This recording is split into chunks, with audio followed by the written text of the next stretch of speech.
Hello दोस्तों, welcome to my YouTube channel explosive English with Rakesh sir. दोस्तों, जैसा कि आप सभी जान रहे हैं कि हम लोग एक ग्रामर का बहुत ही इम्पॉर्टेंट टॉपिक पढ़ते चले आ रहे हैं जो कि है आर्टिकल। हम लोग पार्ट 6 तक यानी कि 6 पार्ट में आर्टिकल का बहुत सारे रूल्स को पढ़ चुके हैं। आज पार्ट 7 में आपके लिए लेकर आया हूँ जिसमें कुछ आगे के और भी नए रूल्स को देखते हैं। आइए ज़्यादा टाइम न लेते हुए स्टार्ट करता हूँ टॉपिक। तो आज का मेरा पहला रूल है वो है क्या दोस्तों कि यदि किसी सेंटेंस में इफ़ इन एनी सेंटेंस, यदि किसी सेंटेंस में एडजेक्टिव दिया हुआ हो, वह किस फॉर्म में होगा? एडजेक्टिव पॉजिटिव डिग्री के फॉर्म में दिया हुआ हो और उसके तुरंत बाद, उस एडजेक्टिव के तुरंत बाद यदि कोई भी नाउन नहीं दिया हुआ हो, वहाँ पे नाउन नहीं दिया हुआ होगा यानी कि नाउन मिसिंग होगा, मतलब नाउन नहीं होगा और उस एडजेक्टिव के बाद नाउन नहीं देकर क्या देगा? हेल्पिंग वर्ब दिया हुआ होगा जो कि प्लूरल फॉर्म में होगा। हेल्पिंग वर्ब दिया हुआ होगा जो कि किस फॉर्म में होगा? प्लूरल फॉर्म में होगा। तब हम उस सेंटेंस में उसी एडजेक्टिव से पहले आर्टिकल द का प्रयोग करते हैं। क्या करते हैं? उसी सेंटेंस में उस एडजेक्टिव से पहले आर्टिकल द का प्रयोग करते हैं। ठीक है, आइए एग्जाम्पल देखते हैं। यहाँ पे लिखा हुआ है ही इज ब्लैंक रिच। आगे देखिए यहाँ पे रिच जो है सो क्या हमारा है? एक एडजेक्टिव है रिच। अब इसके बाद यहाँ पे कोई भी नाउन नहीं दिया हुआ है दोस्तों। देख रहे हैं ना आप कि यहाँ पे कोई भी नाउन नहीं दिया हुआ है यानी कि यह नाउन मिसिंग है। यहाँ पे देखिए मैंने लिखा है नाउन मिसिंग यानी कि यह नाउन यहाँ पे मिस कर रहा है, नहीं दिया हुआ है यानी कि नहीं है, प्रेजेंट नहीं है। इसीलिए इसके पहले हम यहाँ पे कोई भी आर्टिकल का प्रयोग नहीं करेंगे क्योंकि हमारा जो रूल है वह रूल ये बताया भी क्या कि पॉजिटिव डिग्री ऑफ एडजेक्टिव के तुरंत बाद नाउन नहीं दे करके हेल्पिंग वर्ब दिया हुआ हो वो भी प्लूरल फॉर्म में, तो हम आर्टिकल द लगाते हैं। लेकिन इस सेंटेंस में जो है सो ना ही तो एडजेक्टिव के बाद कोई नाउन है और ना उसके बाद कोई हेल्पिंग वर्ब है जो कि सिंगुलर या प्लूरल फॉर्म में हो। कोई भी फॉर्म में हेल्पिंग वर्ब भी नहीं है, इसीलिए यहाँ पे कोई भी आर्टिकल का प्रयोग हम नहीं करेंगे। No article.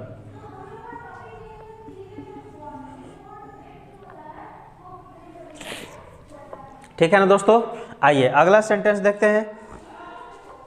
He is blank rich man. अब देखिए यहाँ पे जो रिच है ये पॉजिटिव डिग्री ऑफ एडजेक्टिव है रिच, और इसके बाद देखिए यहाँ पे हम देख रहे हैं क्या कि मैन दिया हुआ है, मैन दिया हुआ है जो कि एक नाउन है।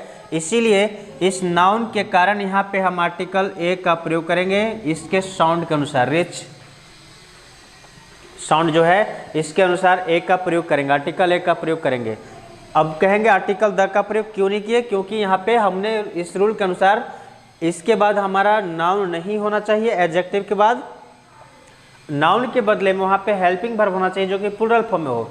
बट यहाँ पे वर्ब है ही नहीं कोई वर्ब, यहाँ पे नाउन दिया हुआ, इसलिए इसके आधार पे हम यहाँ पे ए और एन का प्रयोग कर दिए साउंड के आधार पे। ठीक है, साउंड के अकॉर्डिंग। अब हमारा ये जो रूल है इस रूल के अनुसार हमारा एग्जाम्पल यहाँ थर्ड से स्टार्ट होता है। दोस्तों देखिए मैंने क्या बताया कि पॉजिटिव डिग्री ऑफ एडजेक्टिव दिया हुआ सेंटेंस में, तो यहाँ पे रिच दिया हुआ है पॉजिटिव डिग्री ऑफ एडजेक्टिव। उसके बाद हमारा जो हेल्पिंग वर्ब है, नाउन क्या हेल्पिंग वर्ब से पहले नाउन नहीं होगा। यहाँ पे देखिए रिच के बाद कोई भी नाउन नहीं है, हेल्पिंग वर्ब है, वह किस फॉर्म में है? प्लूरल फॉर्म में। हमारा रूल भी बोला कि हेल्पिंग वर्ब प्लूरल फॉर्म में ही होना चाहिए, प्लूरल फॉर्म में है। यहाँ पे मैंने लिखा है प्लूरल फॉर्म। यहाँ पे देखिए नाउन मिसिंग है, यहाँ मैंने भी लिख दिया है नाउन मिसिंग, नाउन को यहाँ मिस कर रहा है यानी कि नाउन नहीं है यहाँ पे दिया हुआ। और एडजेक्टिव के तुरंत बाद जो वर्ब है वह प्लूरल फॉर्म में है। इसीलिए इस सेंटेंस में हम इस एडजेक्टिव से पहले आर्टिकल द का प्रयोग करेंगे जो कि मैंने यहाँ पर करके दिखाया है आपको। ठीक है, आर्टिकल द का प्रयोग करेंगे। अब ये जो आर्टिकल द का प्रयोग कर दिया तो इसमें क्या पूरा सेंटेंस क्या बना मेरा? The rich are not always happy. ये पूरा कंप्लीट सेंटेंस क्या हुआ मेरा? The rich are not always happy.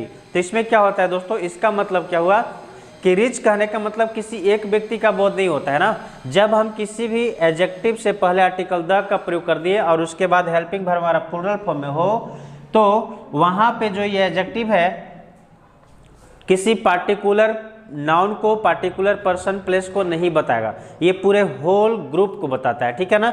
यदि मैं बोलूँ द रिच, इसका मतलब क्या कि एक धनी व्यक्ति की बात नहीं है, पूरे विश्व में जितने भी धनी लोग हैं उन सभी की बात कर रहा है। इसलिए यहाँ देखिए पे मैंने बगल में लिखा है द जो है सो किसको इंडिकेट कर रहा है, कंप्लीट क्लास को, यानी कि ऑल रिच पीपल, सभी अमीर लोगों की बात है। क्या कि the rich are not always happy, अमीर व्यक्ति हमेशा हैप्पी नहीं होते हैं, ठीक है ना। आइए नेक्स्ट एग्जाम्पल एक और देखते हैं, इंडस्ट्रियस आर ऑलवेज रिवार्डेड। अब देखिए इंडस्ट्रियस भी एक एडजेक्टिव है, यह भी एक एडजेक्टिव है जो कि पॉजिटिव डिग्री में दिया हुआ है। अब इसके बाद हेल्पिंग वर्ब हमारा यहाँ देख रहे हैं प्लूरल फॉर्म में है, एच भी दिया हुआ है इन प्लूरल, ठीक है, प्लूरल फॉर्म में है, इसीलिए इसके पहले जो एडजेक्टिव है पॉजिटिव डिग्री में है, इसके बाद हेल्पिंग वर्ब हमारा प्लूरल फॉर्म में है, इसीलिए सेंटेंस में एडजेक्टिव से पहले हम आर्टिकल द का प्रयोग करेंगे। और यह भी आर्टिकल द क्या कर रहा है, यहाँ पर यह भी पूरे ग्रुप को, यहाँ मैंने लिख दिया here it shows the whole class of industrious, यहाँ पे यह पूरे इंडस्ट्रियस का सभी ग्रुप के लोगों को बता रहा है, इंडस्ट्रियस ग्रुप के जितने भी लोग हैं। अब इंडस्ट्रियस का मतलब क्या होता है दोस्तों, तो इंडस्ट्रियस का मतलब होता है मेहनती लोग, ठीक है। चलिए दोस्तों, तो यहाँ तक देख लिया आप लोग, क्या देखे कि इसमें क्या है, इंडस्ट्रियस एक पॉजिटिव डिग्री ऑफ एडजेक्टिव है, इसके बाद हेल्पिंग वर्ब हमारा प्लूरल फॉर्म है, इसीलिए इस एडजेक्टिव से पहले आर्टिकल द का प्रयोग किए हैं। यहाँ पे आर्टिकल का प्रयोग मैंने किया, और यह आर्टिकल क्या चीज़ शो कर रहा है, यह आर्टिकल पूरे इस आर्टिकल के कारण यह जो एडजेक्टिव है पूरे ग्रुप को बता रहा है, पूरे समूह को बता रहा है।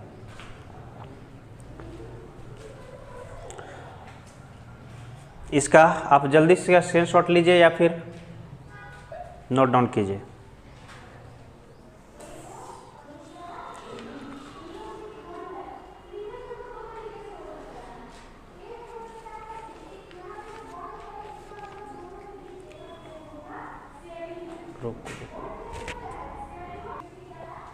चलिए दोस्तों, यहाँ तक समझ में आ गई हम लोग को रूल। अब हम लोग देखते हैं next rule number 9। Rule number 9 हमारा क्या है कि रूल नंबर 9 में हम लोग ये पढ़ने जा रहे हैं, क्या है, comparison of two proper noun. अब हम लोग देखते हैं कि यदि किसी सेंटेंस में दो प्रॉपर नाउन को, मान लीजिए कि ये मेरे पास दो मार्कर हैं, इन दोनों प्रॉपर नाउन हैं, ये दोनों को इसका तुलना कंपैरिजन इसके साथ यदि मैं करता हूँ तो क्या होगा, तो उसी के बारे में हम लोग पढ़ने जा रहे हैं कि comparison of two proper noun. यदि कोई दो प्रॉपर नाउन का कंपैरिजन करेंगे, तुलना करेंगे, बराबरी करके देखेंगे एक दूसरे से, तो क्या होता है, आइए समझते हैं। जब किसी सेंटेंस में या वाक्य में एक प्रॉपर नाउन, एक व्यक्तिवाचक संज्ञा का तुलना उसी वाक्य के दूसरे व्यक्तिवाचक संज्ञा प्रॉपर नाउन के साथ किया जाता है, तो जिस प्रॉपर नाउन का तुलना जिसके साथ, फिर से बोल रहा हूँ सुनेंगे, यदि किसी वाक्य में एक व्यक्तिवाचक संज्ञा की तुलना उसी वाक्य के दूसरे व्यक्तिवाचक संज्ञा से की जाती है, तो जिस व्यक्तिवाचक संज्ञा के साथ तुलना की जाती है उसके पहले हमेशा आर्टिकल द का प्रयोग करते हैं। समझ में आया दोस्तों? क्या मैंने बताया कि यदि किसी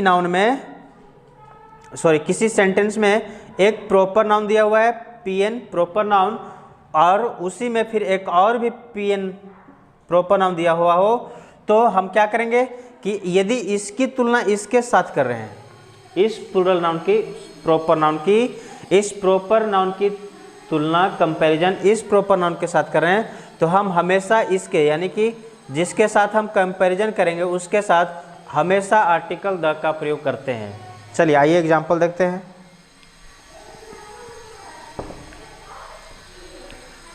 एक ही वाक्य में दो प्रॉपर नाउन दिए होंगे और उसमें से पहला प्रॉपर नाउन का कंपैरिजन, तुलना उसी वाक्य के दूसरे प्रॉपर नाउन के साथ कर रहे हैं, इसलिए दूसरा प्रॉपर नाउन जो होगा उसके साथ हम आर्टिकल द का प्रयोग हमेशा करेंगे। जैसे यहाँ पे देखिए बोल रहे हैं क्या, मुंबई,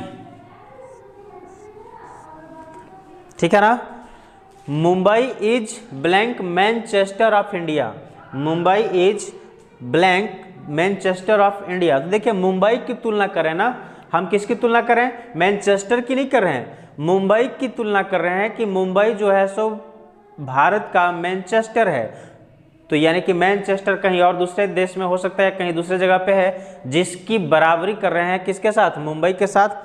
तो यहाँ पे जो है सो मुंबई के पहले, इसके पहले तो कोई भी आर्टिकल का प्रयोग हम नहीं करेंगे, ठीक है, इसके पहले हम कोई भी आर्टिकल का प्रयोग नहीं करेंगे। लेकिन क्यों नहीं करेंगे, क्योंकि इसी की तुलना, इसी की कंपैरिजन हम इसके साथ करें, मैनचेस्टर के साथ। तो ये हमारा पहला प्रॉपर नाउन हुआ और इसी वाक्य का ये दूसरा प्रॉपर नाउन है, ठीक है ना, पीएन प्रॉपर नाउन, और ये भी हमारा प्रॉपर नाउन ही है पीएन।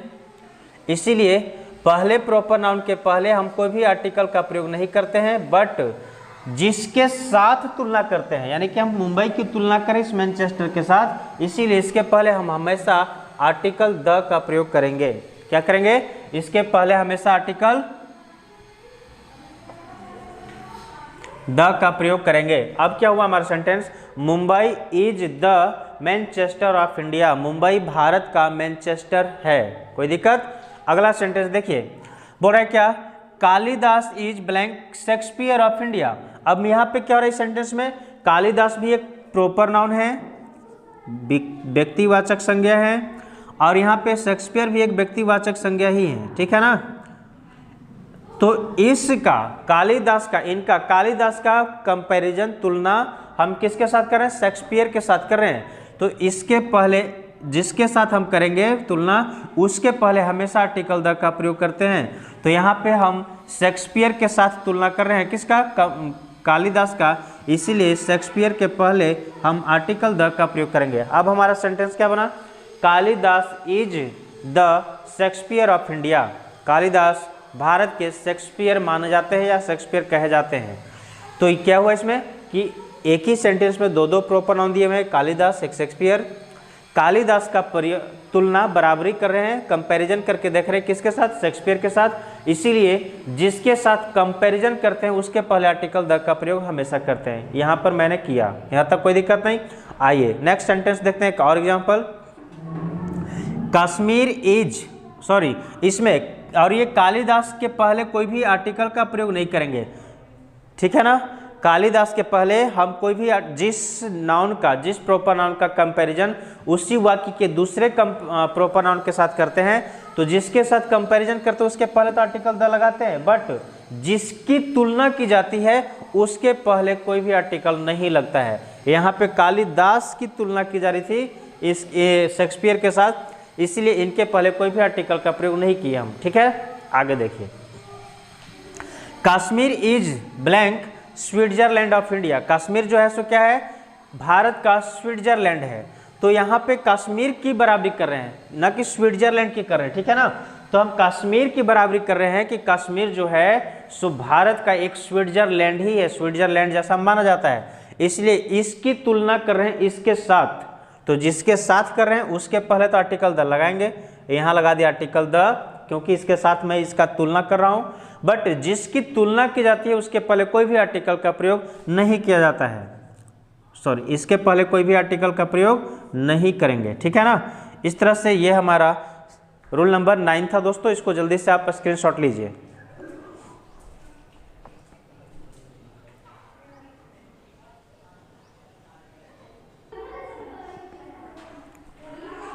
चलिए हो गया दोस्तों, इसका जल्दी से स्क्रीनशॉट लीजिए। आइए अब हम देखते हैं नेक्स्ट रूल। रुको,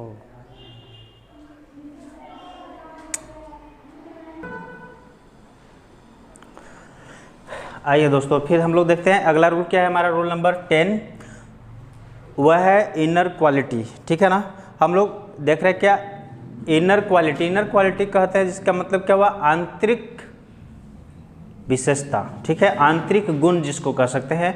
यानी कि जिस व्यक्ति के अंदर की इनर क्वालिटी बताना हो, यानी आंतरिक गुण ऐसा कुछ है जो कि किसी भी काम को करने से किसी को या तो रोकता है या फिर किसी को उस काम को करने के लिए प्रोत्साहित करता है, जल्दी से प्रेशर देता है कि आप उस काम को करो ही।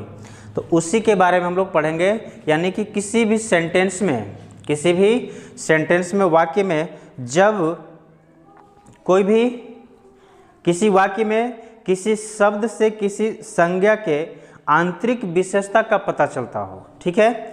जब किसी वाक्य में कोई शब्द यानी किसी सेंटेंस में कोई शब्द दिया हुआ ऐसा हो जिस शब्द से उस वर्ड से उस व्यक्ति की इनर क्वालिटी का पता चले, आंतरिक विशेषता का पता चले, आंतरिक गुण का पता चले, तो उस वर्ड के पहले हम हमेशा आर्टिकल द का प्रयोग करते हैं। हम हमेशा क्या करते हैं? आर्टिकल द का प्रयोग करते हैं। जैसे अब यहाँ पे देखिए, मैं एग्जाम्पल लिखा हूँ,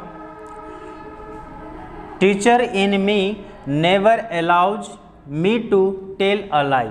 तो यहाँ पे बोल रहा है कि टीचर नहीं है कोई, यानी टीचर वाली, शिक्षक वाली जो गुण मेरे अंदर है, मेरे अंदर जो शिक्षक वाली गुण है वह मुझे क्या करती है? नेवर अलाउज, कभी परमिशन नहीं देता है, कभी अलाउ नहीं करता है, कभी अनुमति नहीं देता है। किस काम के लिए? मी टू टेल अ लाई, झूठ बोलने के लिए। यानी कि हमारे अंदर की जो शिक्षक है, हमारे अंदर की जो शिक्षक वाला गुण है वह मुझे कभी भी झूठ बोलने के लिए अनुमति नहीं देता, झूठ बोलने नहीं देता है। इसलिए तो ये वर्ड से हमें क्या पता चला कि ये हमारी अंदर की गुण है, शिक्षक वाला गुण, ठीक है। वह शिक्षक वाला जो गुण है ये मुझे कोई भी बात को लेकर झूठ बोलने की अनुमति नहीं देता। इसलिए इसके पहले हम हमेशा आर्टिकल द का प्रयोग करेंगे हम लोग, ठीक है। अब हो गया क्या पूरा sentence? The teacher in me never allows me to tell a lie. मेरे अंदर का शिक्षक मुझे कभी भी अलाउ नहीं करता झूठ बोलने के लिए। आइए अगला सेंटेंस देखते हैं। Patriot in him motivated him to join the army. अब देखिए इसमें क्या है कि कोई व्यक्ति है जिसके अंदर पैट्रियट है। पैट्रियट कहने का मतलब क्या हुआ कि उसके अंदर देशभक्ति, यह उसके इनर क्वालिटी को शो कर रहा है, ठीक है।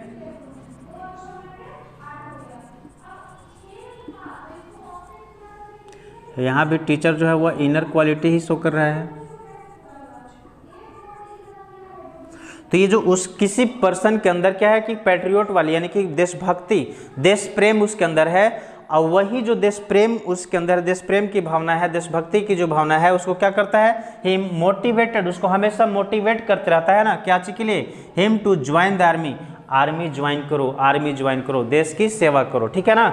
तो ये जो हो गया इनर क्वालिटी है, इसीलिए इसके पहले हम आर्टिकल द का प्रयोग करेंगे। अब हो गया the patriot in him motivated him to join the army.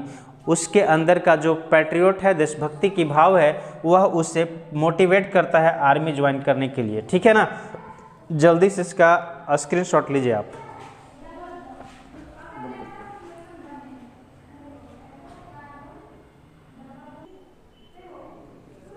चलिए दोस्तों, ठीक है, यहाँ तक हम लोग देखें। अब आइए अगला रूल समझते हैं। अगला रूल थोड़ा सा क्या है ना, ये जो रूल मैं बताने जा रहा हूँ दोस्तों, ये आपको ग्रामर के ही एक और टॉपिक में काम आएगा जिसका नाम हम लोग जानते हैं सब्जेक्ट वर्ब कॉनकॉर्ड, या फिर उसी को कहें सब्जेक्ट वर्ब एग्रीमेंट में भी ये काम आएगा, ठीक है ना। वह क्या है रूल देखते हैं। यदि किसी सेंटेंस में एक नाउन दिया हुआ हो, क्या है, कोई भी सेंटेंस में एक नाउन हो, उसके बाद एंड कंजंक्शन लगा हुआ हो, क्या हो, एंड कंजंक्शन लगा हुआ हो, और फिर उसके बाद फिर से कोई एक और नाउन दिया है, तो ये हमारा क्या होगा कि यदि किसी सेंटेंस में एक नाउन दिया है, उसके बाद एंड लगा हो, फिर उसके बाद फिर से अगेन कोई नाउन दिया है, तो आने वाला जो वर्ब होगा हमारा प्लूरल होगा कब? जब इन दोनों से पहले कोई आर्टिकल लगा रहेगा तब। ये तो हमारा सब्जेक्ट वर्ब एग्रीमेंट का रूल हुआ। लेकिन वहाँ पे हम लोग इधर के आधार पे, इधर सब्जेक्ट को देखते हुए हम यहाँ पे वर्ब को फिल करेंगे, लेकिन यहाँ जो हमारा रूल है आर्टिकल चैप्टर में, हम लोग उल्टा चलेंगे। हमारा क्या है काम? इधर से चलेंगे हम लोग, इधर उल्टा चलेंगे ना। आज थोड़ा सा ध्यान से देंगे, क्या उल्टा चलेंगे कि हम लोग वर्ब की तरफ से इधर नाउन को देखेंगे कि यदि किसी सेंटेंस में दो नाउन दिए हुए हों और दोनों नाउन के बाद, दोनों नाउन दिए हुए हों और दोनों नाउन एंड कंजंक्शन से जुड़े हुए हों, और उनके बाद जो वर्ब होगा प्लूरल फॉर्म में हो। वर्ब किस फॉर्म में होगा? वर्ब यदि प्लूरल फॉर्म में होगा, देखिए वर्ब हमारा यदि प्लूरल फॉर्म में होगा तो वहाँ पे हम दोनों ही आर्टिकल से पहले दोनों ही नाउन से पहले, दोनों नाउन से पहले आर्टिकल द का प्रयोग करेंगे। क्या करेंगे हम लोग? दोनों नाउन से पहले आर्टिकल द का प्रयोग करेंगे ना। क्यों? क्योंकि हमारा जो इसमें सेंटेंस में दो नाउन दिए हुए थे, एक नाउन 1 एंड नाउन 2, एंड यह जो दोनों नाउन है इन दोनों के बाद जो वर्ब है वह प्लूरल फॉर्म में दिया हुआ है, और ये दोनों ही नाउन एंड कंजंक्शन से जुड़े हुए हैं। यहाँ पे एंड से जुड़े हुए हैं, कनेक्ट हैं, ठीक है ना, एंड से कनेक्टेड हैं, जुड़े हुए हैं। इसीलिए इन दोनों के पहले आर्टिकल द का प्रयोग हमने किया। किस लिए? क्योंकि इसके बाद वाला वर्ब हमारा प्लूरल फॉर्म में होगा तब। लेकिन यदि उसी सेंटेंस में मान लीजिए, या फिर उसी रूल को एक और दूसरे तरीके से क्या है कि यदि दो नाउन दिए हुए हो और वो दोनों नाउन कंजंक्शन से जुड़ा है, लेकिन उसके बाद जो वर्ब हमारा है वो किस फॉर्म में है? सिंगुलर फॉर्म में है। देखिए उसके बाद जो ये दोनों नाउन 1 नाउन 2 और जुड़ा हुआ है किससे? एंड से, बट इसके बाद का जो वर्ब है हमारा सिंगुलर फॉर्म में है, सिंगुलर फॉर्म में वर्ब है। इसीलिए ऐसे हालात में हम क्या करेंगे कि जो पहला नाउन होगा उसके पहले आर्टिकल द लगाएंगे, फर्स्ट नाउन के पहले आर्टिकल द का प्रयोग करेंगे, और सेकंड के पहले कोई भी आर्टिकल नहीं लगेगा, सेकंड नाउन के पहले कोई भी आर्टिकल का प्रयोग नहीं करेंगे, ठीक है ना। आइए अब इसी का एग्जांपल देखते हैं। जैसे बोल रहा है principal and chief guest arrived, chief guest arrived. देखिए अब यहाँ पे यदि मैं इसको प्लूरल फॉर्म में वर्ब यूज करूँ, हैव, क्या लिखूं मैं? हैव अराइव्ड, तो ये प्लूरल वर्ब है, तो इसके आधार पे हम इन दोनों ही नाउन के पहले आर्टिकल द का प्रयोग करेंगे। द प्रिंसिपल, क्या हमारा होगा तब? The principal and the chief guest have arrived, ठीक है। The principal and the chief guest have arrived. यहाँ पे देखें हम लोग कि दो नाउन हो गया, एक प्रिंसिपल हो गया नाउन 1, यहाँ पे चीफ गेस्ट हो गया नाउन 2, और ये दोनों नाउन जुड़े हुए हैं किससे? एंड कंजंक्शन से, ठीक है ना, एंड कंजंक्शन से जुड़े हुए हैं।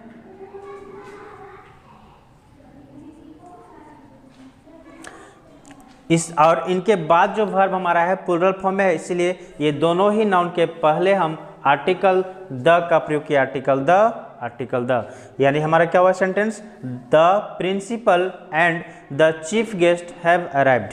अभी ये ऐसा क्यों हुआ? क्योंकि इसका मतलब ये हुआ जब दोनों ही नाउन से पहले जब हम आर्टिकल द का प्रयोग किया तो इसका अर्थ ये निकलता है कि ये तो द प्रिंसिपल मतलब एक कोई व्यक्ति है जो कि प्रिंसिपल है किसी कॉलेज वगैरह का, ठीक है ना, तो वह एक प्रिंसिपल व्यक्ति जो है वह अलग है, और चीफ गेस्ट कोई और है। प्रिंसिपल तो गेस्ट हुए और चीफ गेस्ट के तौर पे कोई और आए हैं, यानी कि ये चीफ गेस्ट और प्रिंसिपल दो अलग अलग व्यक्ति हो गए। क्या हो गए? दो अलग अलग व्यक्ति हो गए। इसीलिए इन दोनों के पहले आर्टिकल द का प्रयोग किया, और उसके बाद जो वर्ब हमारा आया हैव आया, प्लूरल फॉर्म में आया, ठीक है ना, क्योंकि इसमें हम जानते हैं मोर देन वन जब हो जाता है तो प्लूरल फॉर्म में आता है, इसलिए दोनों ही से पहले आर्टिकल द का प्रयोग हम करेंगे। कोई दिक्कत? अगला देखते हैं इसी का एग्जाम्पल। और principal and chief guest arrived. अब यदि मैं यहाँ पे क्या करूँ, वर्ब को सिंगुलर फॉर्म में लिखूँ, हैज अराइव्ड, तो ये जब सिंगुलर वर्ब दिया रहेगा हमारा आगे, तो हम क्या करेंगे? नाउन 1, देखिए यहाँ पे नाउन 1 है, यहाँ पे नाउन 2 भी है, बट क्या है हमारा नाउन 1 एंड नाउन 2 ये जो कनेक्टेड भी है कंजंक्शन एंड से, कंजंक्शन एंड से कनेक्टेड भी हैं, बट यहाँ पे हमारा इसके बाद जो आने वाला वर्ब है वह सिंगुलर फॉर्म में हैज, इसीलिए इनके पहले हम आर्टिकल द का प्रयोग करेंगे, लेकिन किसके पहले? फर्स्ट नाउन के पहले, जो फर्स्ट नाउन प्रिंसिपल है उसके पहले करेंगे, और सेकंड वाला के पहले कोई भी आर्टिकल का प्रयोग नहीं करेंगे। अब ये क्यों ऐसा हुआ? इसका अर्थ क्या हुआ कि मतलब the principal and chief guest has arrived, मतलब कि एक ही इंसान है जो कि किसी कॉलेज का प्रिंसिपल है, बट यहाँ पे कोई फंक्शन में आया है जहाँ पे वह चीफ गेस्ट के तौर पे बुलाया गया है, इनवाइट किया गया है। तो एक ही व्यक्ति के अंदर दो दो गुण है भी फिलहाल, क्योंकि वह चीफ गेस्ट प्रिंसिपल तो है ही, उसके साथ यहाँ का चीफ गेस्ट के तौर पे उसी को बुलाया गया है, इसीलिए वह व्यक्ति के पहले सिर्फ एक प्रॉपर नाउन के पहले हम आर्टिकल द का लगाएंगे। जैसे कि यहाँ प्रिंसिपल है एगो, प्रिंसिपल के पहले लगाएंगे, यानी फर्स्ट नाउन के पहले लगा दिए द, सेकेंड वाला के पहले नहीं लगाएंगे, कोई भी आर्टिकल का प्रयोग नहीं करेंगे। ठीक है, आप जल्दी से इसका स्क्रीनशॉट लीजिए।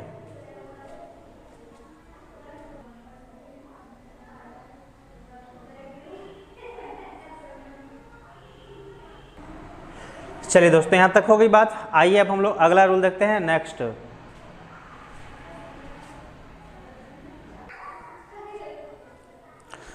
आइए दोस्तों अब हम लोग अगला रूल देखते हैं। कुछ आगे हमारा अब क्या है, आर्टिकल द का कंप्लीट हुआ ऐसे। अब कुछ एक है नया, मेरा हेडिंग देखिए क्या है, सम इम्पॉर्टेंट मिसलेनियस रूल्स। कुछ अब हम लोग मिसलेनियस रूल को देखते हैं जो इम्पॉर्टेंट हैं। तो उसमें पहला हमारा क्या रूल है, एनी एंड ऑल का रूल, एनी एंड ऑल। ठीक है ना। अब आपको पता होगा एनी का मतलब होता है क्या, एनी का मतलब कोई, ठीक है, और ऑल का मतलब क्या होता है, ऑल मीन्स सभी, है ना। तो यही एनी एंड ऑल का रूल हम लोग पढ़ने जा रहे हैं। सेंटेंस में एनी का प्रयोग और ऑल का प्रयोग नहीं करना है, बट एनी एंड ऑल का मीनिंग मिलेगा। कैसे, आर्टिकल के डिफरेंट टाइप्स ऑफ आर्टिकल का यूज करने पे, यानी कि कब कौन सा आर्टिकल यूज करेंगे तो क्या मीनिंग देता है, ये हम लोग देखते हैं। आइए, हमारा पहला सेंटेंस है क्या, dog is a faithful animal, and दूसरा है dog is a faithful animal. दोस्तों यहाँ पे देख रहे हैं क्या कि ये दोनों ही सेंटेंस जो है सो ग्रामेटिकली करेक्ट हैं। ठीक है ना, दोनों ही सेंटेंस सही हैं, और दोनों ही सेंटेंस का एक के पहले मैं क्या कर रहा हूँ, आर्टिकल ए का प्रयोग कर रहा हूँ, आर्टिकल ए, और एक के पहले आर्टिकल द का प्रयोग कर रहा हूँ। ठीक है ना। तो क्या ये दोनों सेंटेंस से लिखा हुआ सेम है, दोनों ही सेंटेंस ग्रामेटिकली सही भी है, तो क्या इसका मतलब ये होता है कि दोनों सेंटेंस का मीनिंग भी सेम आएगा? नहीं दोस्तों, ऐसा नहीं होगा ना, उनके मीनिंग में परिवर्तन हो जाएगा। जैसे एग्जांपल देखिए क्या, अब बोले a dog is a faithful animal, तो इसका मतलब क्या हुआ, जब हम किसी भी कोई भी नाउन के पहले, कोई भी कॉमन नाउन के पहले यदि आर्टिकल ए का प्रयोग करते हैं तो वहाँ पे जो उसका मीनिंग आएगा कोई का सेंस में आएगा, एनी डॉग। इसका मीनिंग क्या रहा है, एनी डॉग, मतलब कोई भी, जब कोई भी कुत्ता होगा ना, जब कोई कुत्ता होगा, चाहे वो कोई भी कुत्ता हो, पालतू हो या फिर ऐसे भी हो, जिसको आप पाल के रखेंगे, यानी कि आप नहीं, होता है बहुत सारा बाहर से मंगाते हैं, गांव देहात का होता है, तो कोई भी डॉग हो, हर डॉग क्या होते हैं, फेथफुल हुआ करता है, कोई भी डॉग फेथफुल होता है, विश्वासी होता है। तो यहाँ पे एनी का मीनिंग दे रहा है वो, मतलब कि कोई भी कुत्ता, डॉग फेथफुल हुआ करता है, विश्वासी होता है। लेकिन यदि उसी सेंटेंस में मैंने क्या किया, एक जगह पर आर्टिकल द का प्रयोग कर दिया, तो मैं हो गया क्या, आर्टिकल द के साथ the dog is a faithful animal. तो यहाँ पे ये क्या कर रहा है, द लग जाने के कारण ये पूरे ग्रुप को बोध कर रहा है, सभी डॉग की बात कर रहा है। ठीक है ना, ऑल डॉग, यानी इस अर्थ पे जितने भी तरह के डॉग हैं, ऑल डॉग्स, कोई भी जितने भी तरह के डॉग्स हैं, कुत्ते हैं, हर एक कुत्ता की बात कर रहा है कि सभी कुत्ता क्या होता है, फेथफुल हुआ करता है, विश्वासी हुआ करता है। तो हमारा क्या पता चला कि आर्टिकल ए के लगने से एनी का प्रयोग होता है, एनी का, और आर्टिकल द को लग जाने से ऑल का प्रयोग होता है। ठीक है ना, यानी आर्टिकल द लगाते हैं तो वह ऑल ग्रुप की बात करता है, आर्टिकल ए लगाते हैं तो एनी का बात करता है, कोई का बात करता है, यानी कि पूरे कुत्ता जाति में से कोई भी कुत्ता की बात करें, खास कुत्ता की, कोई भी खास कुत्ता की बात करें तो वह वफादार ही होगा। ठीक है, ये हमारा रूल नंबर नेक्स्ट था, इसका जल्दी से आप स्क्रीनशॉट लीजिए।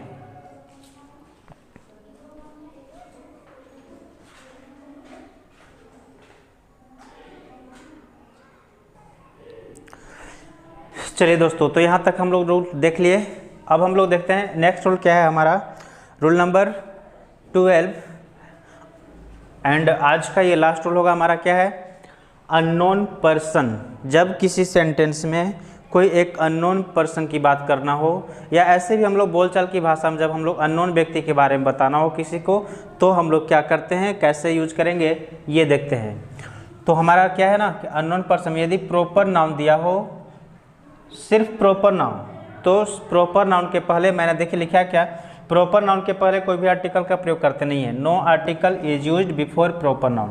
प्रॉपर नाउन के पहले कोई भी आर्टिकल का प्रयोग नहीं करते हैं, ये आपको पता है, आप पहले भी पढ़ चुके हैं शुरुआत में ही कि किसी भी प्रॉपर नाउन के पहले आर्टिकल द का प्रयोग नहीं करते। जैसे बोले Ram, Shyam, Mohan, Geeta, Sita, India, Pakistan, Japan, China, ऐसा सब कोई भी क्या है, रांची, पटना, दिल्ली, तो ये सब प्रॉपर नाउन है, इसलिए इनके पहले कोई भी आर्टिकल का प्रयोग नहीं करेंगे। ठीक है ना, तो ये पहला रूल हमारा कंसेप्ट हुआ क्लियर।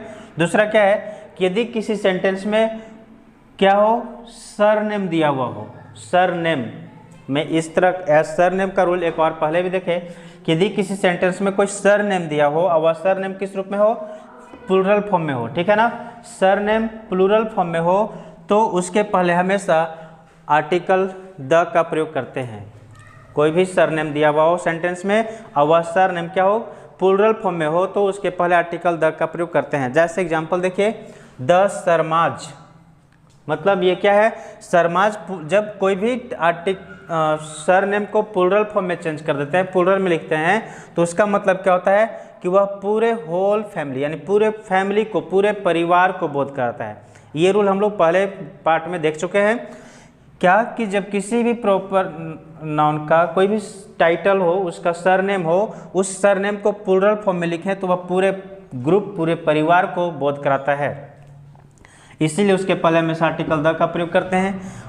बट यदि किसी सेंटेंस में क्या लगा हुआ मिल जाए, मिस्टर, मिसेज या मिस प्लस सरनेम, ठीक है ना, और वह भी सरनेम किस रूप में हो, सिंगुलर फॉर्म में हो, सरनेम जो होगा वह सिंगुलर फॉर्म में होगा, मिस्टर, मिस्टर, मिसेज, मिस लगाकर दिया, मतलब कोई भी दिया हो इनमें से, मिस्टर हो या मिस हो या मिसेज हो, और उसके बाद कोई सरनेम हो जो कि सरनेम प्लूरल फॉर्म में होगा। कैसा फॉर्म में होगा, प्लूरल फॉर्म में होगा, तो उनके पहले हम क्या करते हैं, आर्टिकल का प्रयोग करते हैं। अब आर्टिकल ए और एन का प्रयोग करते हैं, द का प्रयोग न करते हैं, वहाँ पे आर्टिकल ए या फिर एन का प्रयोग करेंगे वह साउंड के आधार पे। जैसे कि यहाँ पे देखिए मैं क्या लिखा हूँ, ये जो है मिस्टर, मिसेज, मिस, ये सब में जो है सो हमारा जो लेटर है एम, ये क्या, कौन सा साउंड दे रहा है, म साउंड दे रहा है, म साउंड, ठीक है ना। और इसी म साउंड के आधार पर, ये म साउंड है यानी कि कॉन्सोनेंट है, इसलिए इसके आधार पे हम यहाँ पे आर्टिकल ए का प्रयोग करेंगे। जैसे कि मैंने यहाँ पे एग्जांपल देखिए आप किया है, a Miss Sharma is waiting for you. A Miss Sharma, इसका जो पहला लेटर है एम, म, इसीलिए इसके साथ हम लोग आर्टिकल ए का प्रयोग किए। मिस्टर शर्मा, इसका भी पहला लेटर एम है और जो कि आर्टिकल कॉन्सोनेंट साउंड स्टार्ट हो रहा है, इसलिए इसके पहले भी आर्टिकल ए का प्रयोग करेंगे। A Mr Sharma is waiting for you, क्योंकि इसके बाद मिस्टर के बाद जो हमारा टाइटल है, सरनेम है, वह सिंगुलर फॉर्म में है, इसीलिए इनके साथ हम आर्टिकल ए का प्रयोग किए। और ये जो दोनों हैं, अ मिस शर्मा बोलें या फिर a Mr Sharma is waiting for you, यह जो है सो क्या है, अननोन पर्सन है जिसके बारे में आप नहीं जानते हैं, ठीक है, मतलब उसके बारे में आपको नहीं पता कि वह कौन है, क्या है, कुछ भी आइडिया नहीं है, बस ये पता चला उनसे पूछ के, या फिर आप थोड़ा सा जानते हैं कि ये शर्मा जी हैं, लेकिन शर्मा जी क्या है, नहीं है, उनके बारे में डिटेल नॉलेज आपको नहीं है, उसी को हम लोग अननोन बोलते हैं, जिसके आप बारे में आपको कुछ पता नहीं होता है, जिसको आप पहचानते नहीं हैं। तो ये हमारा अननोन पर्सन का रूल था, इसका आप स्क्रीनशॉट लीजिए दोस्तों, जल्दी से कीजिए।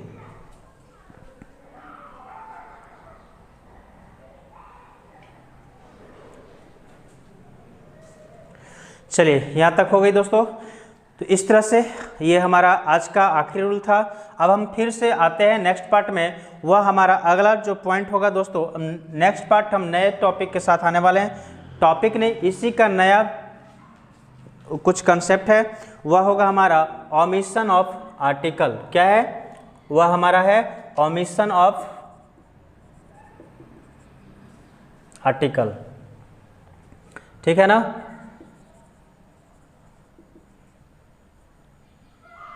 ओमिशन ऑफ आर्टिकल के साथ हम आ रहे हैं अगले पार्ट में।